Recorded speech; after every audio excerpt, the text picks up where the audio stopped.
If your handmade business has plateaued and you're not sure what to do, watch this video because I'm going to share with you what you can work on so you can bust through the slow times and get back into making more sales than ever. Hey, my name is May and I help makers, artists, and designers create a consistent income from selling their handmade products online. Before we get into the meat and potatoes of this video, I just want you to know it is totally normal and a part of the game to have your business stop growing. Every business goes through a phase like this, sometimes even multiple times in the life of that business. And the fact that you're watching this is already making you 10 steps ahead, and you're gonna get out of this rut soon, if you follow my advice. The first thing you can do is to make sure that every element of your business is aligned with each other so that you're giving your potential customers a cohesive, seamless, and comfortable experience. What does that mean?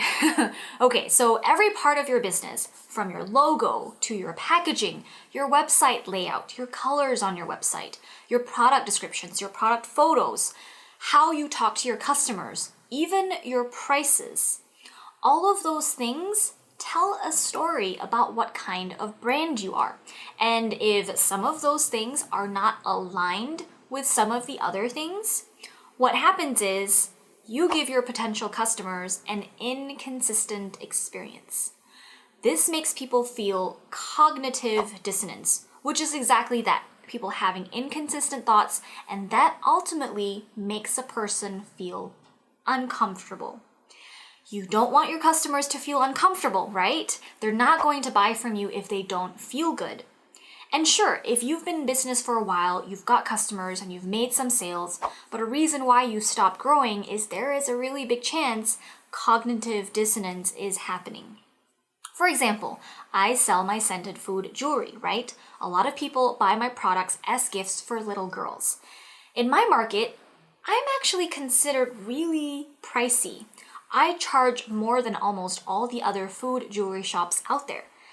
I was already making sales despite being like the most expensive option out there, but I was stuck and I wasn't growing. I had lots of opportunities for selling wholesale, getting my products in magazines. People who saw my stuff at craft shows or in social media loved it.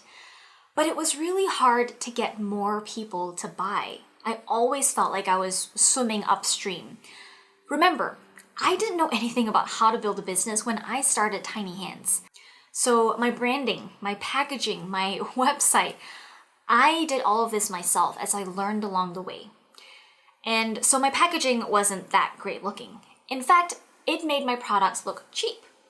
I was using a flat plastic sleeve with a piece of cardstock, and because my products are actually pretty 3D, it would make that plastic bulge out in a way that didn't look nice. When people looked at this at my retail stores where I sold wholesale at, they might have thought the product looked cute, but when they turned it over and they saw the price tag and it said $28, somehow it didn't make sense.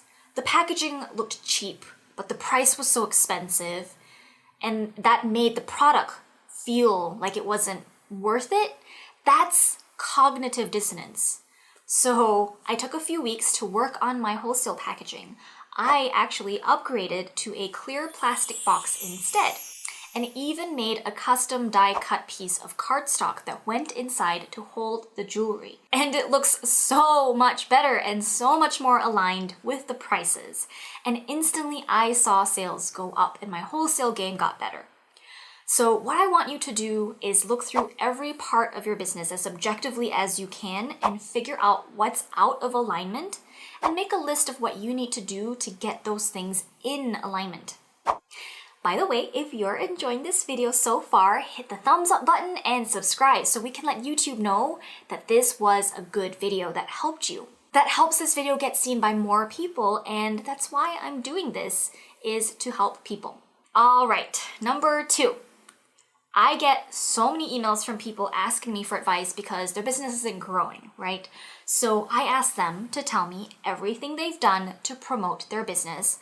I want to see what they've tried, so I have a clear picture of what they spend their time doing when they're working. The first problem I usually see, and I see this across hundreds of people, this is a pretty common problem, and it's that they don't spend as much time as they should with outreach. So think about your business as like a party that you want people to come to. What do you do when you set up your party? You plan for it, you buy decorations, you make a list of what you'll feed your guests, what food you're going to make, what activities you might do. But if you want people to actually show up and come to your party, you can't do just those things. You have to actually invite people to come over, right? Whether that's on Facebook or with your phone or WhatsApp or sending actual paper invitations in the mail, you know you cannot expect anyone to show up if you didn't invite them, right? Outreach is the act of sending out those invites. When you post on social media, that's not exactly sending out an invite. That's more like you talking about your party, but not actually directly asking a person to come over. Outreach is when you reach out to one person to say, hey, I have this thing going on, come over on this date at this time. Will you be there? In your business, you can do outreach by reaching out to magazine editors or bloggers or influencers, asking them to feature your products.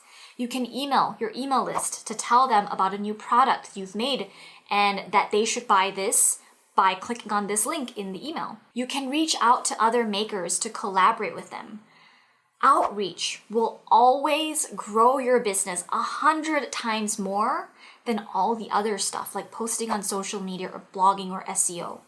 Now, the second common problem I see is that if people are already doing outreach, but they're not growing, I ask how much outreach they've done. For example, one person emailed me to say she pitched her products to influencers in her space and it didn't work. When I asked her for more details about how many influencers she actually reached out to, she said 2. No, that is a problem. See, outreach is a numbers game, as with 99% of all the other things in your business. You have to do it with quality and quantity. You can't reach out to just 2 people and expect to see results from that, right? In my jewelry business, we reach out to 20 people every month. And from that, we usually see 2 to 5 features come out of that. Here's another example. One of my very first few clients from when I started Creative Hive back in the day reached out to me just a couple months ago, 4 years later after our private consultation, to tell me that she had reached $1 million in sales that year. So we got on a call so I could learn what she did that made her so successful. And guess what she did? Outreach. She is big with her wholesale game and she reached out to, get this, 25 retail stores every single day. She even had her mom help her. So if you want to grow your business, the answer is simple. Focus and spend most of your working time on outreach and do so at scale. Your success is directly correlated to how much outreach you can do. Number 3, when your business has plateaued, I'm assuming it's kind of a slow time for you, right? Now is a great time to work on your systems. Look over your business and make a list of things about running your business that feels like it could be better. What can be improved? What do you feel like isn't doing so well and you wish you had time to make it better? Maybe it's that it takes you a long time to make your products and you know that's something that frustrates your customers. Maybe people are often complaining that they needed your products sooner. Now is the time for you to figure out how you can make that production process faster. This kind of problem solving doesn't take just one night. When I talked about upgrading my wholesale packaging earlier, that actually took me a couple of months to figure out. From buying samples of different boxes to designing that packaging insert and researching printers that could make me a custom die cut. Take the time to fix problems like that in your business. I know it doesn't directly help your business grow, but when you follow my other 2 tips before this, you will be thankful you sorted out your other business problems before you actually started growing again. Because when you're in growth mode, you don't have time to do this kind of work. You're going to be too busy making products, shipping orders, talking to customers, or managing your team. Speaking of which, maybe you've always had the vision that you knew you needed to hire production help to make your products. Maybe it's only you making your products right now, and you're probably thinking, I'm going to wait until I make more sales and grow the business a bit more first before I hire anyone. The best time to actually start that process of finding someone, interviewing them, and training them is actually now, when you're not busy in growth mode. Because that process can take months before your production assistant or shipping assistant can actually be productive.